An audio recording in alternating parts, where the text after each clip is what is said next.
The Daviess County Courthouse in Gallatin, Missouri, sits on the town square the way county courthouses do in that part of the state, brick and unhurried, with a parking lot that fills up on sale days. On the fourth Monday of August, the county collector's office posts a single sheet of paper beside the main door listing the properties to be sold for delinquent taxes. The list that year ran to 11 parcels. Most were town lots, a few acres of scrubby timber ground, one commercial building with a caved roof. Item 7 read, 170 acres, mixed timber and cropland, northwestern Daviess County, County Road 190. Tile drainage impaired. Portions subject to seasonal flooding, accumulated taxes, penalties, and interest, $14,870.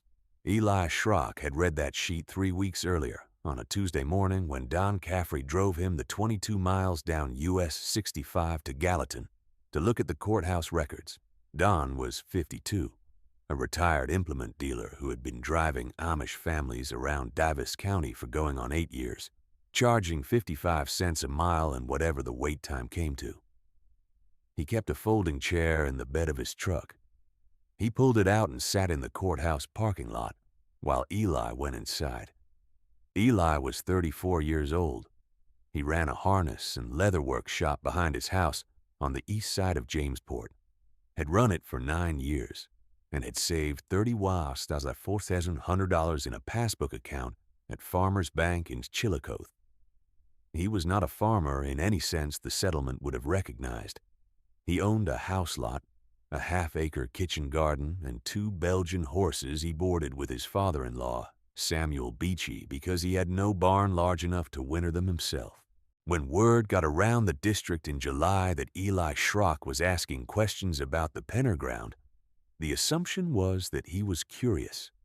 The established farm families, the Millers and the Yoders and the Hirschbergers, were the ones who bid on land.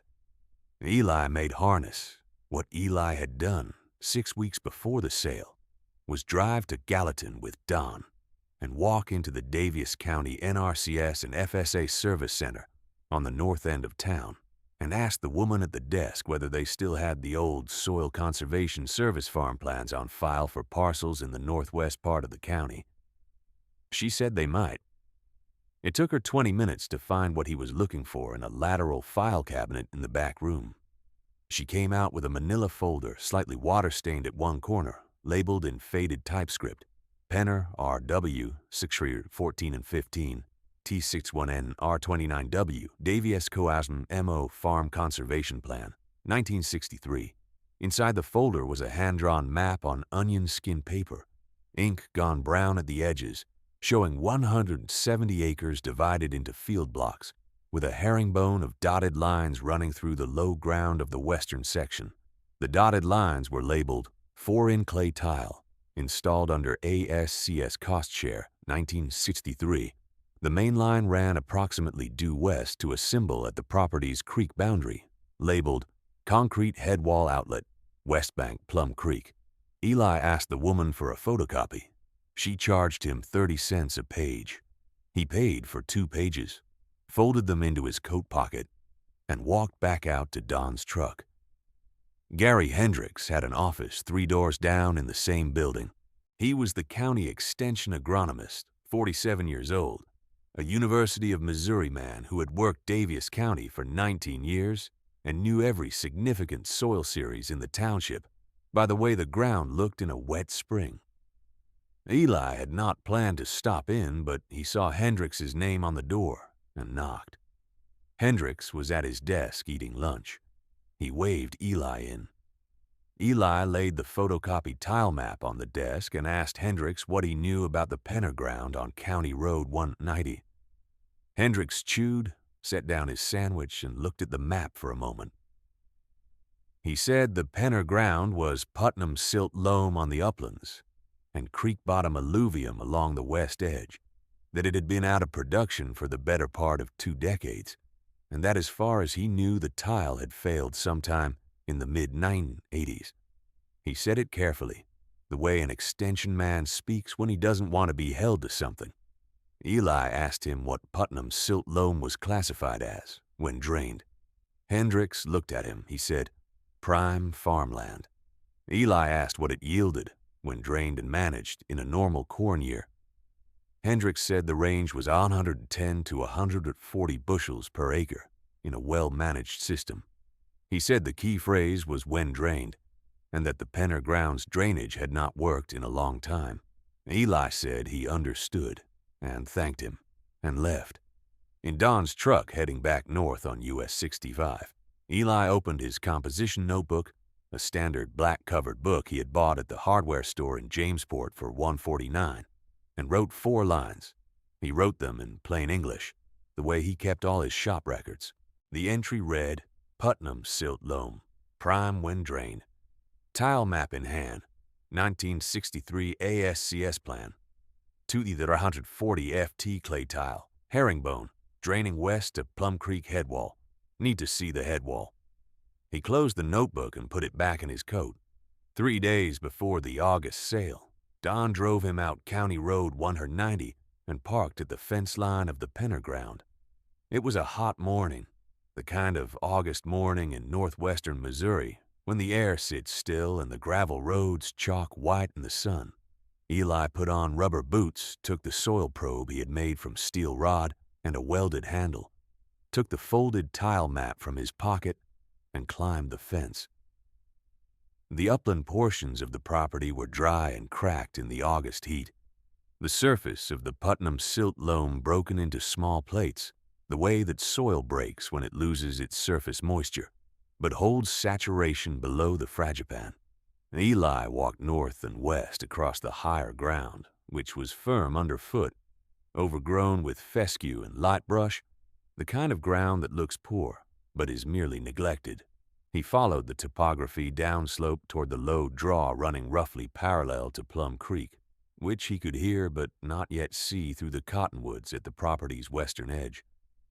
In the draw, 80 feet from the creek bank, the ground changed under his boots. Not obviously, not dramatically, but the fescue gave way to a band of soft rush, Juncus effusus, running approximately 120 feet along the low line of the draw and spreading perhaps 30 feet across it. The rush was green and upright in the August heat, the kind of green that does not belong in dry August ground. Eli stood in the band of rush and pushed the soil probe down. He felt it go through the dry surface crust, through a firm layer, and at 14 inches encounter resistance of a different kind, not hardpan, but saturation. The probe coming back up dark and wet with a faint sulfurous smell that meant anaerobic conditions, oxygen-depleted soil water that had been sitting in place a long time.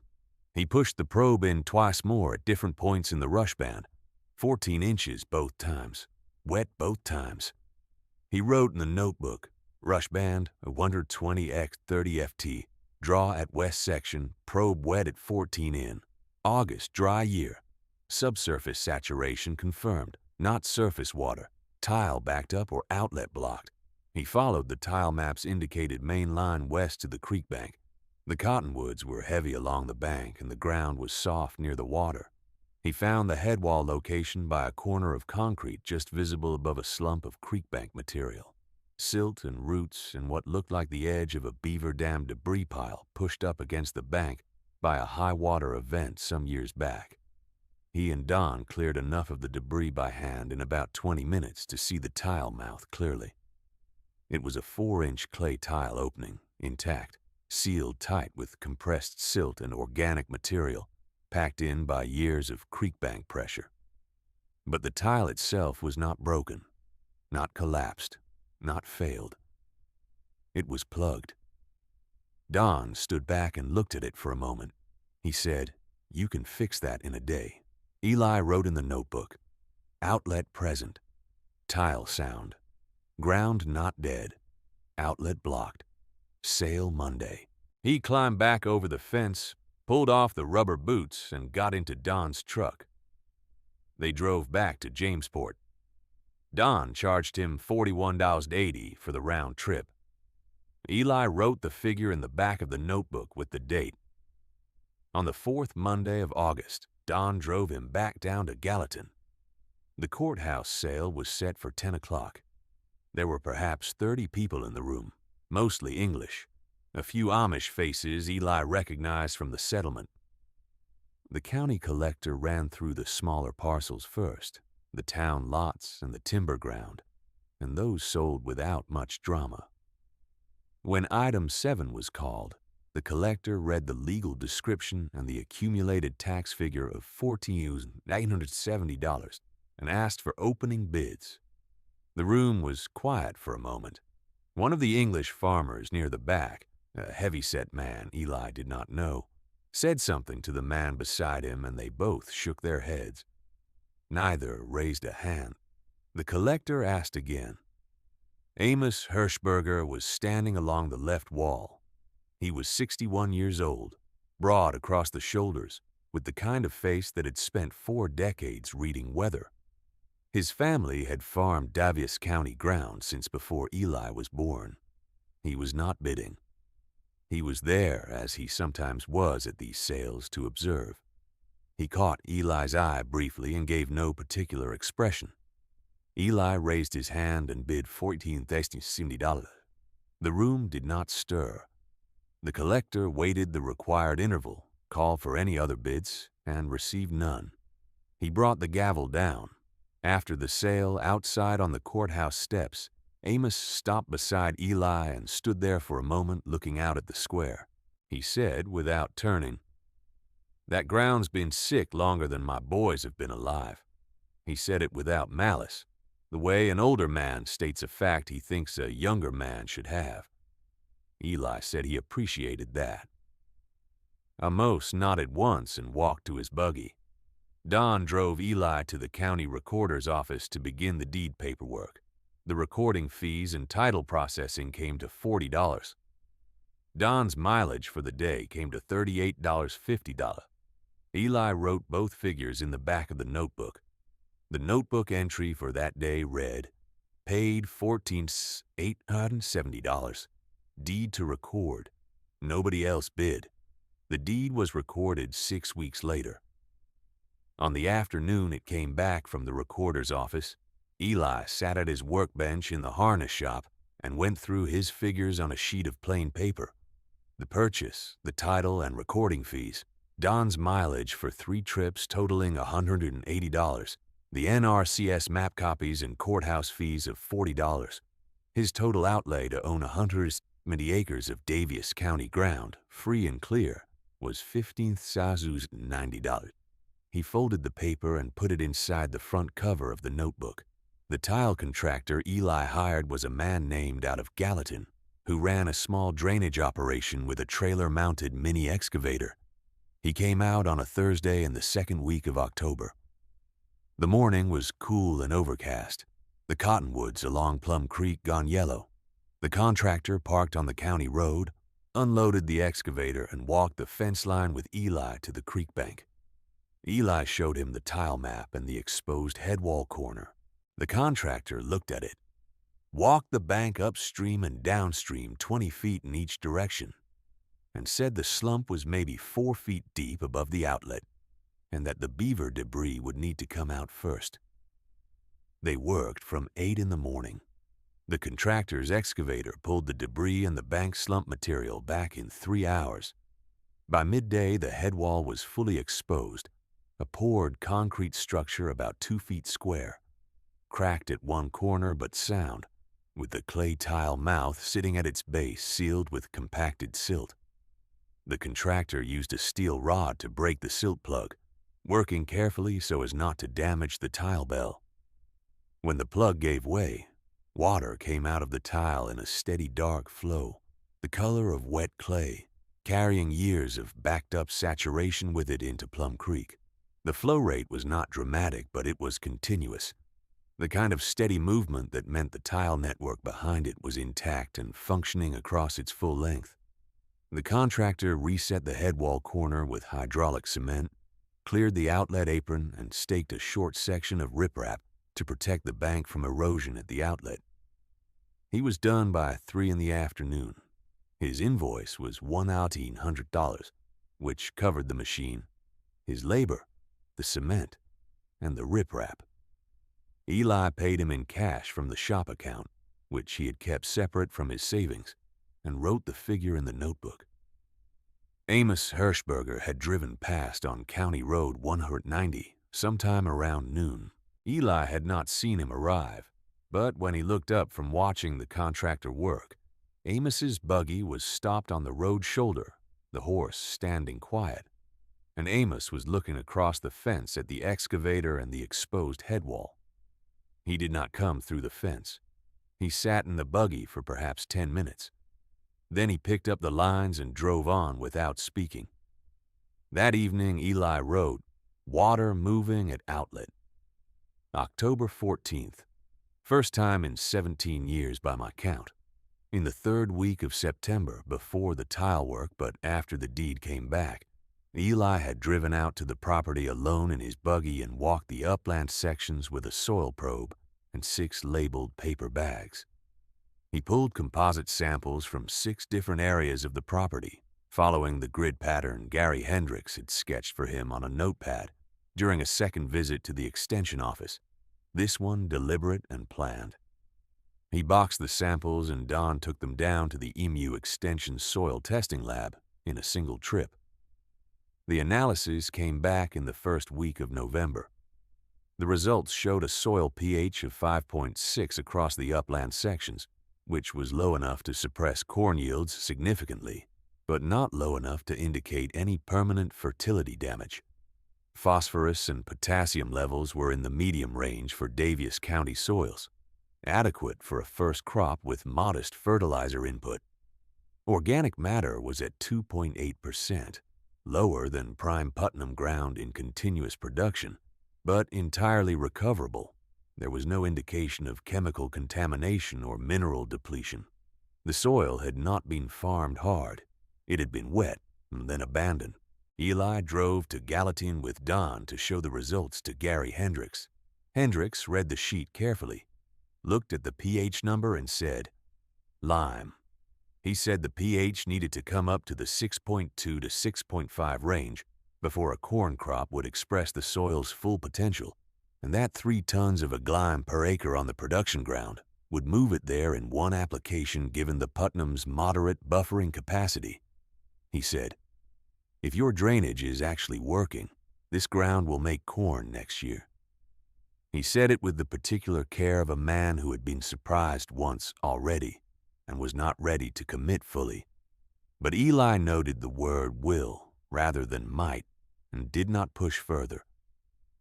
Hendricks looked at the tile map copy again before Eli left, tracing the herringbone lines with his finger. He said he had driven past that property 100 times and assumed the tile was gone. He said, "I should have looked at the records myself." Eli said he understood and thanked him. The notebook entry after that visit read, pH, lime needed, fertility acceptable. Drainage was the whole problem. The lime application happened in the first week of March, after the ground had thawed and dried enough to carry a spreader truck. Eli contracted with an agricultural lime supplier out of Chillicothe who ran a bulk spreader operation. The application rate was 3 tons per acre on 60 acres of the upland production ground, the sections closest to workable field shape that could be put into corn in the first year without extensive brush clearing on the perimeter. The total lime tonnage was 180 tons. At $16 per ton applied, the cost was $2,980. Eli paid by check from Farmers Bank, the first check he had written against the savings account since the tax sale. That same week, Don drove him to the bank in Chillicothe to review his account balance. He was not yet asking for a loan, only reviewing his position. The loan officer he met with was Martha Lynn, 39 years old, who managed agricultural accounts at the Chillicothe branch. She had handled Eli's passbook account for 4 years and knew him as a reliable depositor who never overdrew. She looked at the account balance after the lime payment, which stood at $13,090, and noted that he had spent just over $18,000 since August. She asked what the plan was. Eli laid out the figures quietly. 60 acres into corn in the spring, seed and fertilizer costs of approximately $440, horse-drawn equipment for tillage and planting, a first-year yield target of 110 to 115 bushels per acre, based on Hendrix's range for Drain Putnam, and a corn price assumption of 4.0 per bushel, conservative for the period. He said, first-year gross around 26,400 if the drainage holds. Martha Lynn listened without expression. She said she would note the plan in the file. She did not offer a credit line. She said, let's see the harvest and then we'll talk. Eli said that was fair. Don drove him home. In the third week of April, Eli brought his 2 Belgians out from Samuel Beachy's barn. Samuel was 58, his wife's father, a quiet man who had been farming Daviess County ground for 30 years with horses and who had said very little about the Penner purchase, except that he hoped Eli knew what he was doing with drainage tile. He helped Eli harness the team without comment and watched them go down the road toward County Road 190. Eli worked the 60 acres of production ground over 10 days, a full moldboard plow pass first to turn the lime surface soil, then a disc pass to work the tilth, then a drag to level. The Belgians were steady workers on the Putnam ground, which by late April had dried to a workable condition on the surface while remaining firm below, the tile system pulling the profile down to a depth that let the horses move across the field without bogging. This was the first confirmation he had in the field that the tile was working as intended. The same ground that had been probe wet at 14 inches in August was carrying a loaded horse-drawn disc in late April. He planted the first week of May, working with a 2-row horse-drawn planter, seed corn he had sourced partly from a seed supplier in Jamesport and partly purchased, total seed cost included in the $1,440 figure for spring inputs along with a modest nitrogen application he arranged through a local co-op delivery. He planted 60 acres in 4 days. On the 5th day, he walked the entire planted acreage in the evening and then walked down to the creek bank and looked at the headwall outlet. Water was still moving, slower now than in October, the early season water table having dropped through the winter and spring drainage cycle, but steady. He looked at the outlet for a moment and then walked back across the field in the low light, the planted rows running straight west to east, the Putnam soil dark and even behind him. He did not write in the notebook that evening. He went home, ate supper with his wife and children, and went to bed. By the 3rd week of July, the corn was chest-high and dark green across the full 60 acres. Gary Hendrix drove out on his own initiative in late July, not as a formal visit, but because he had slowed down driving County Road 190 3 or 4 times in June and wanted to see the stand up close. He walked 2 rows into the field, pulled a leaf and looked at the color, looked at the ear development at the nodes, and walked back to the fence. He told Eli the stand was uniform and the color was what he would expect from well-drained Putnam with adequate lime and nitrogen. He said, "You may hit 115 this year." He said it without the earlier qualification. October came dry and clear. Eli ran the corn binder with the Belgian team across the 60 acres over 9 days in the first 2 weeks of the month, cutting and shocking, then hauled to the grain wagon and from there to the elevator at Jamesport. The elevator tickets came back across 4 loads.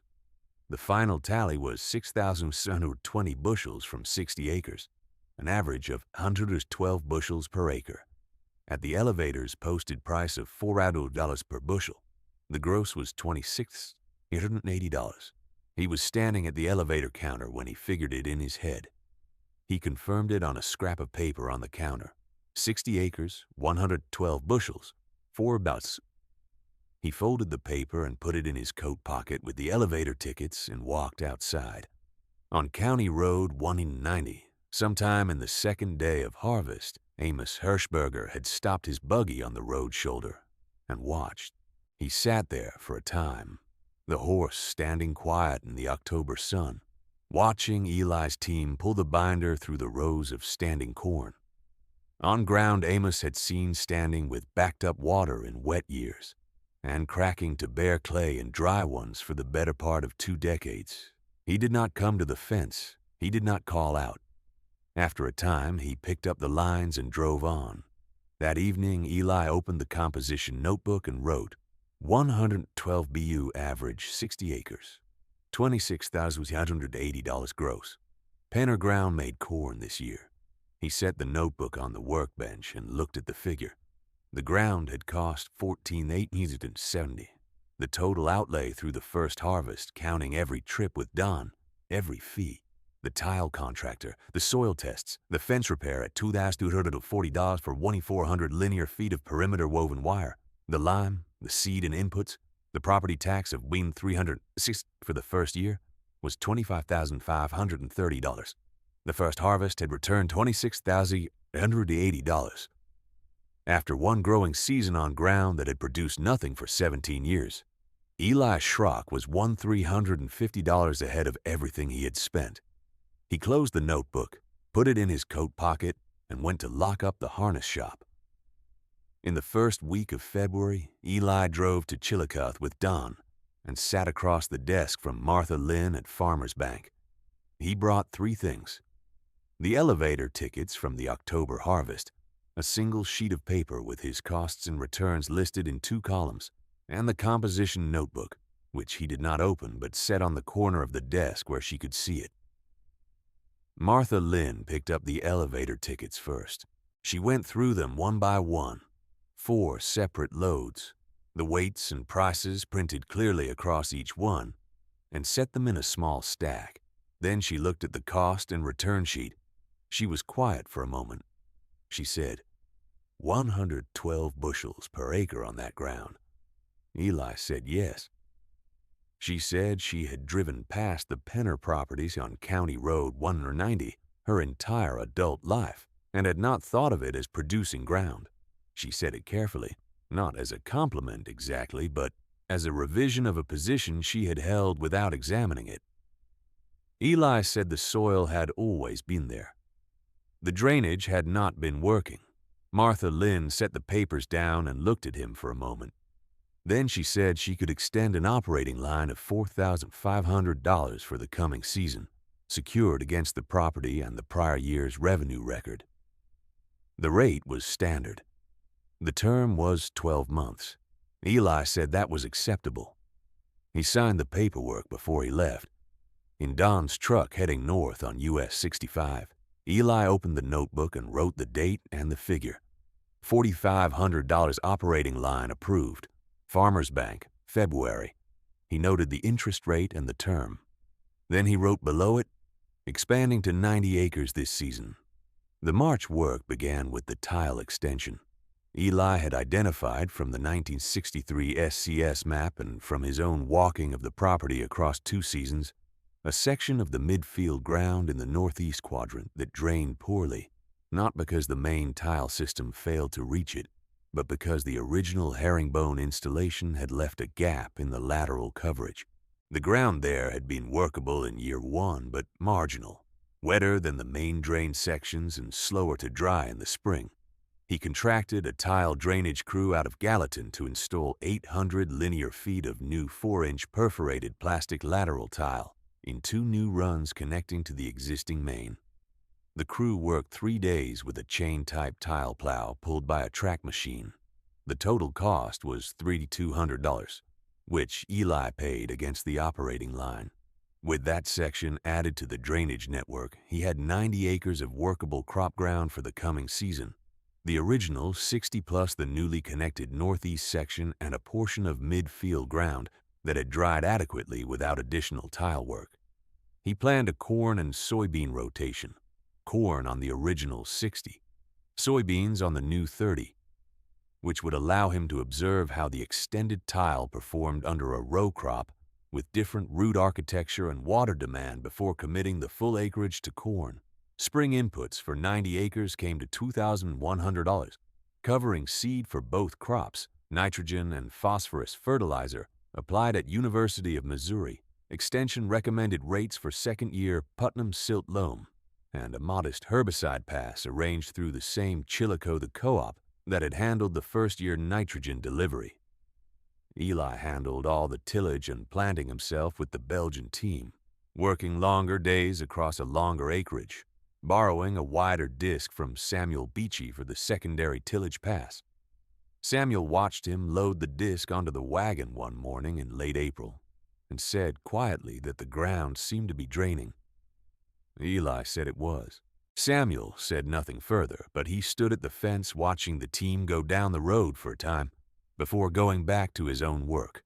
The summer of year 2 was dry. Not catastrophically dry, but the kind of sustained midsummer drought that Daviess County sees in a difficult year, with less than 2 inches of rain across July and into the first half of August. The corn on farms across the county showed the stress in its leaves, curling in the afternoon heat, the color shifting from deep green toward a dull olive in the worst drained or most compacted fields. There was talk at the elevator and at the co-op about county-wide yield averages coming in below projections. In the second week of August, Eli walked out to the property alone in the morning. He walked the original route he had walked before the sale, 3 years earlier almost to the week, coming down from the upland through the fescue and brush toward the low draw at the western section. He was carrying the same soil probe.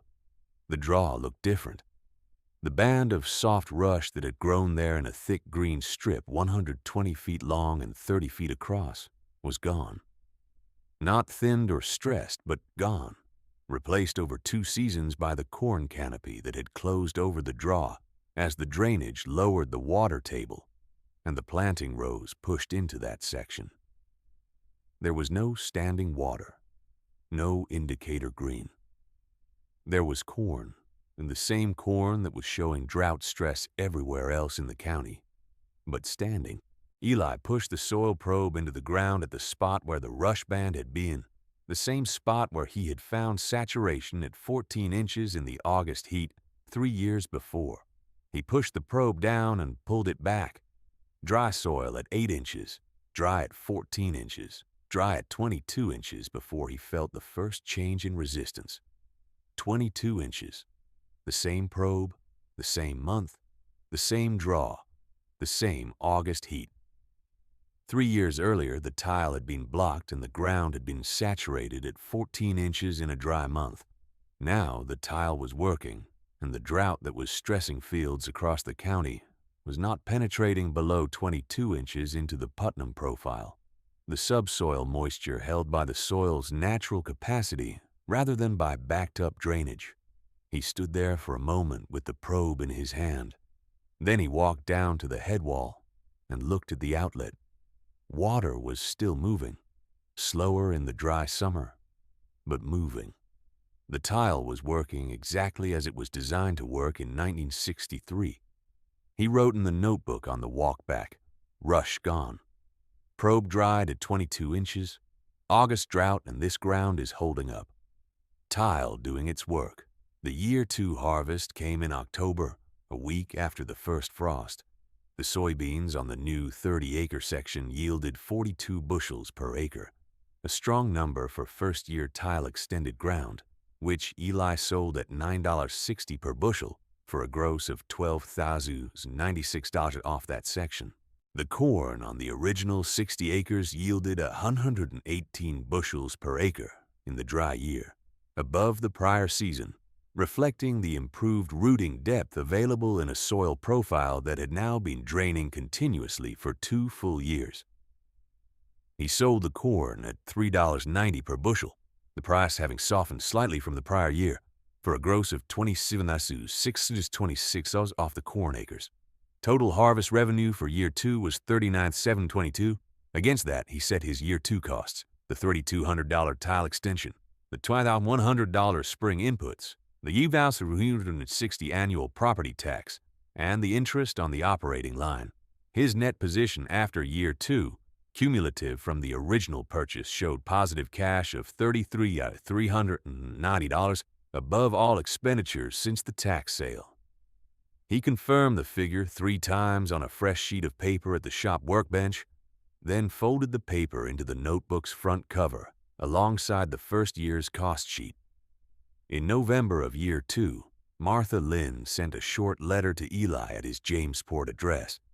She wrote that Farmers Bank had engaged an independent certified appraiser to assess the property as part of a routine portfolio review, and that the appraiser would be in contact to schedule a site visit. She wrote that based on the revenue records on file at the bank, she anticipated the assessment would reflect the property's current productive status. It was a formal letter, written in banker's language, but Eli read it twice and understood what it meant. He filed it in the folder he kept with the notebook and the original deed. Dale Pruitt called Don Caffrey's phone in the first week of March in year 3, since Eli did not have a telephone at the house, and left a message. Don delivered it to Eli at the harness shop the following morning.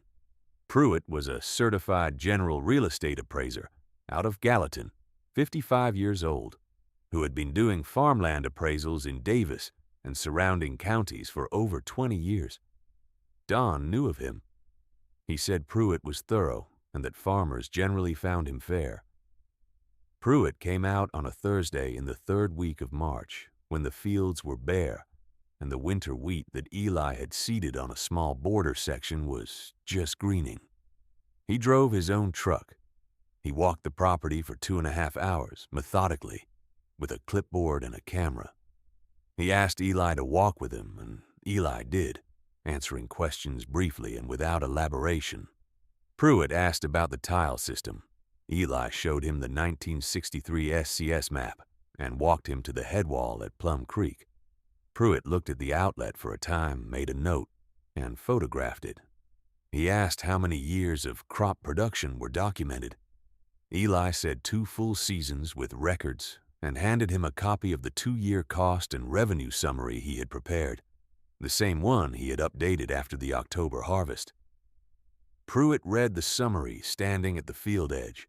He looked up from it and looked out across the bare Putnam ground, dark and even in the March light. He said, "What did you pay for this?" Eli told him. Pruitt said nothing for a moment. Then he said, "I appraised this property roughly 10 years ago for a title company." He said he had valued it at $38,000 on the basis of impaired drainage, no income history, and the accumulated reputation of the ground. He said he had done what any appraiser would do, which was read the surface evidence and price it accordingly. Eli said he understood. Pruitt said, "The underlying soil was always Putnam. I knew that. But without the drainage working, the classification doesn't mean anything for income purposes." Eli said yes. Pruitt said he would have his written report to the bank within 3 weeks. He drove back down County Road 190 and was gone. The full 110 acres went into production that spring, the original 60, the 30-acre tile-extended northeast section that had performed well in year 2, and an additional 20 acres of midfield ground that had dried adequately through 2 seasons of continuous tile operation to carry horse-drawn equipment and a row crop planting without difficulty. Eli put 70 acres into corn and 40 acres into soybeans. Total spring inputs for 110 acres came to $2,600. He did not draw against the operating line that season.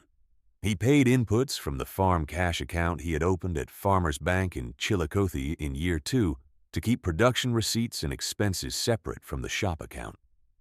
Samuel Beachy loaned him a second Belgian for the tillage work in April, making a 3-horse hitch for the moldboard plow on the heavier ground in the midfield section. Samuel came out with the horse and stayed 2 days to help with the plow setup, saying little but working steadily beside Eli from morning to evening. On the second evening, walking back to the road to catch a ride home with a neighbor, Samuel stopped and looked back across the plowed ground.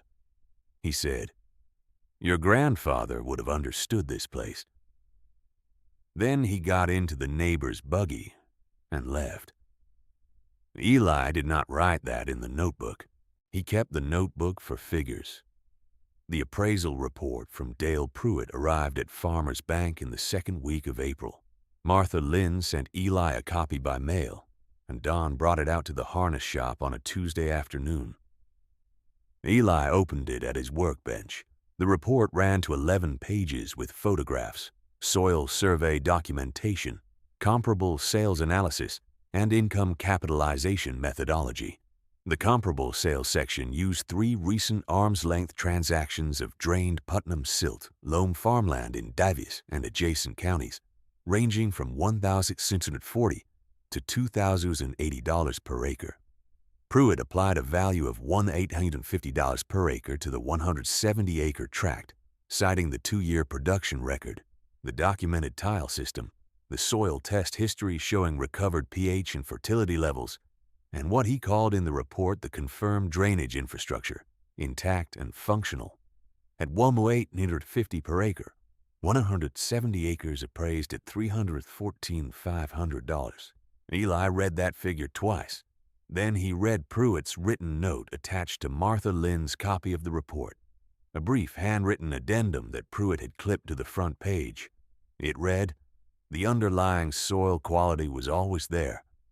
The drainage history was the entire discount." Eli sat at the workbench for a time. Then he opened the composition notebook and wrote, he said $1,850 an acre, 170 acres. I didn't tell him what I paid. He closed the notebook.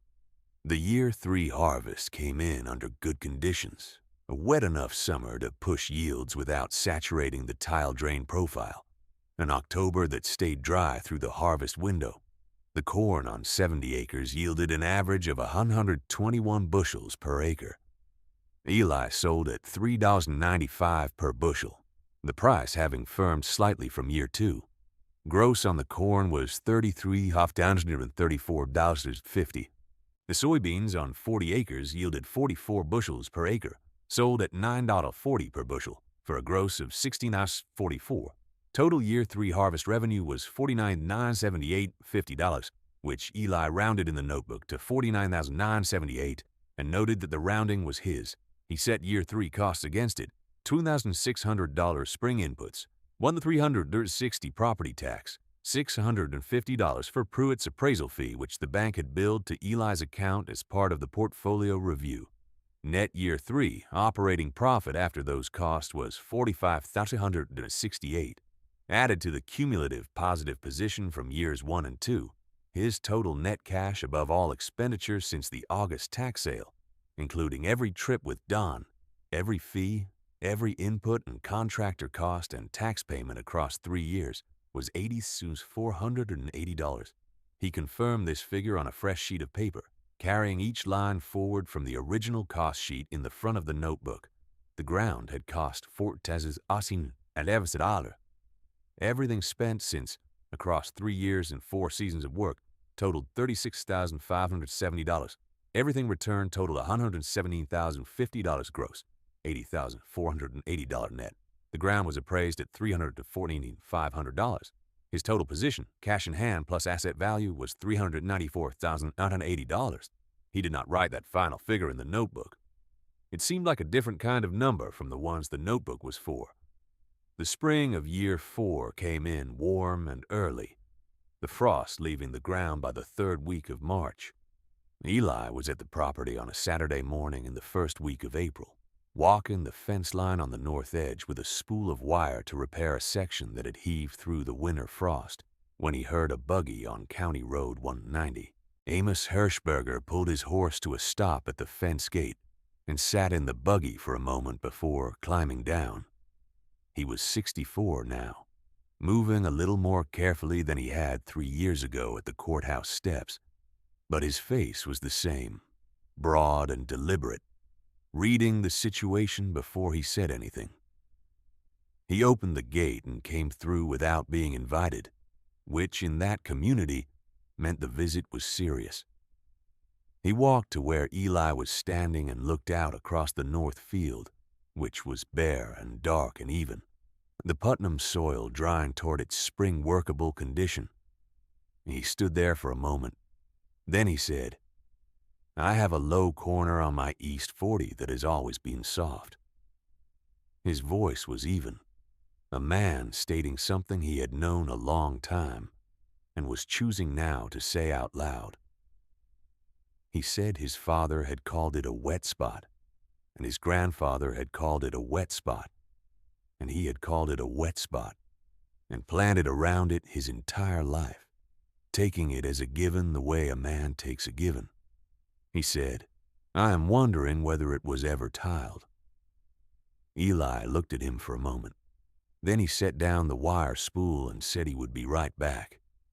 He walked to the shed at the field edge where he kept his tools and some paperwork, and he came back with a folded sheet of paper. It was a photocopy. He had made it the previous winter, one afternoon in February when he had driven to Gallatin with Don to file some routine paperwork at the courthouse, and had stopped at the NRCS service center on the way back, and had asked the woman at the desk to pull the SCS farm plans on file for the Hirschberger parcels in Daviess County. He had not mentioned this to anyone. The woman had found 2 plans.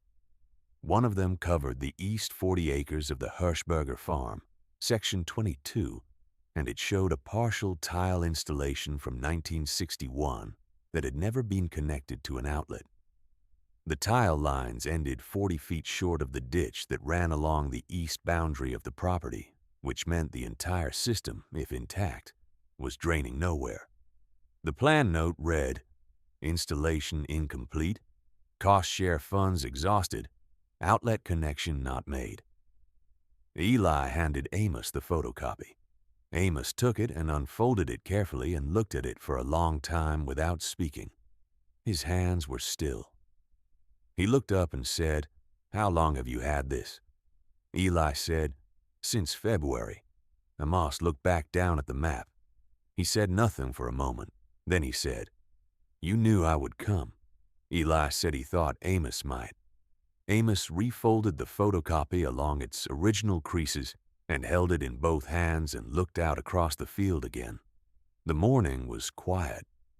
A red-tailed hawk was working the far tree line, riding the early thermals in slow circles over the Putnam ground. Amos said, "I have been farming that East 40 for 30 years. He said it without self-pity, just the plain weight of the arithmetic. Eli picked up the wire spool and said that the NRCS office in Gallatin would have the original SCS plan on file if Amos needed the full document, and that the woman at the desk was helpful, and that it was worth asking whether there was a cost-share program still available for outlet connections on historic tile installations." Amos nodded once. He looked at the photocopy in his hands again, then folded it into his coat pocket. He said, "I will go see her this week." He walked back through the gate to his buggy, climbed up carefully and picked up the lines. He sat for a moment before he moved the horse, looking back once at the field. Then he drove south on County Road 190 toward Jamesport. Eli watched him go. Then he turned back to the fence line and found the heaved section, and began working the wire back into the staple with his fencing pliers. The morning was quiet and cold and clear, the kind of April morning in Daviess County when the ground smells like what it is, dark and capable and waiting. The 1963 SCS tile map for the Penner ground was still folded in the front cover of the composition notebook, behind the original cost sheets. The notebook itself was most of the way full by then, 3.5 years of figures and observations written in plain English in Eli's careful hand. The first entry read, "Putnam Silt Loam, prime when drained." The last entry before that April morning was the one about the appraisal. He had not yet written an entry for the day. He finished the fence repair and rolled the remaining wire and carried it back to the shed. On the way, he stopped and looked at the field, all 110 acres of it running south and west in the morning light, the bare Putnam soil dark and level and ready for the 4th season. He had paid $1,470 for it on the 4th Monday of August, 3.5 years ago. Nobody else had bid. The ground had not been dead. The outlet had been blocked. Those are not the same thing, and the difference between them, set down in a composition notebook bought for $149 and confirmed by a soil probe and a pair of rubber boots, was worth $394,980 in cash and appraised land combined, with a fourth crop going in the ground that spring. Eli went back to his fence. There is no great mystery in what Eli Schrock did. He asked what stopped working instead of accepting what everyone else had decided about what was broken. Most overlooked value is sitting in plain sight, waiting for someone willing to read the file. If you're finding these useful, there's a subscribe button below.